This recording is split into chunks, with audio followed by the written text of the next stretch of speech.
Hey everybody, happy Christmas, season's greetings, happy holidays.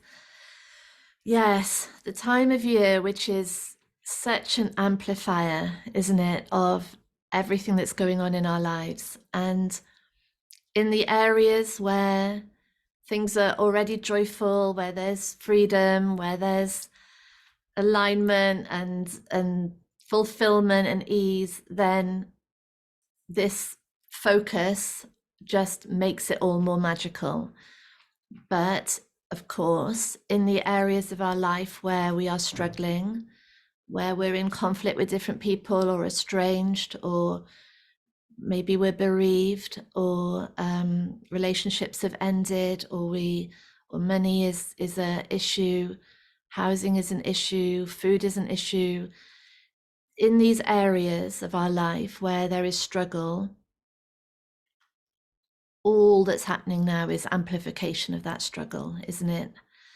And the comparison with other people, the joyful images in the media, the celebrations, the sort of standards of how everything should be are just making things worse. And so our question really is what do we do with that? And I think we can go to Ram Dass's very astute comment. If you think you're enlightened, go and have dinner with your family. It's really that, isn't it? If you think you're enlightened, go into the areas of confrontation, go into the areas of most discomfort, of most resentment, of most challenge, most resistance, because it's in there. Our enlightenment is in there, in those areas. And it's not easy, is it? Because it's much easier for us to withdraw or to hide away or to make the other person wrong or to sort of close ourselves up, put the drawbridges up, and just remain in this idea of what we are, that we're different from other people, that things won't ever work out for us, that we can't have what we want. It's easier to do that on the surface.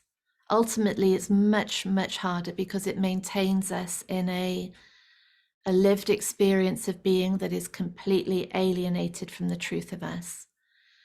And so we go and have dinner with the family, as Ram Dass suggested, and whatever is our equivalent of that, and maybe it's having dinner on our own is the equivalent of that.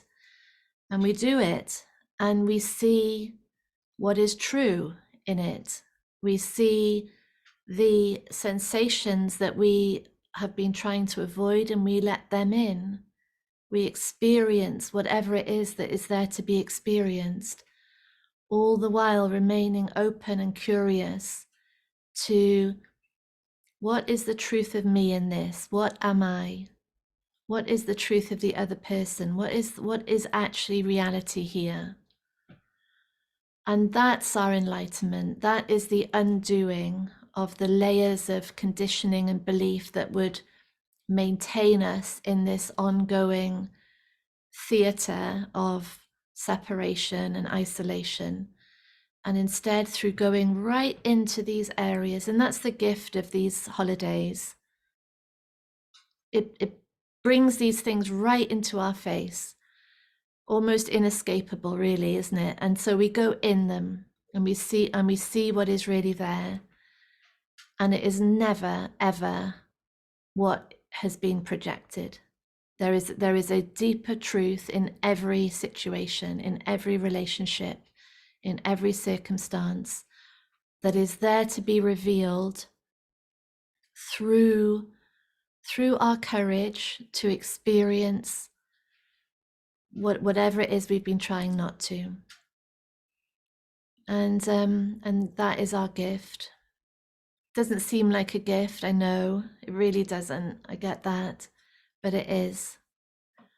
The areas where we feel most isolated, are the areas where ultimately, eventually, we will have the greatest experience of the truth of being, of freedom, of unconditional love, of intelligence in action, of presence, of pure aliveness, because that's the only truth. That's what we are.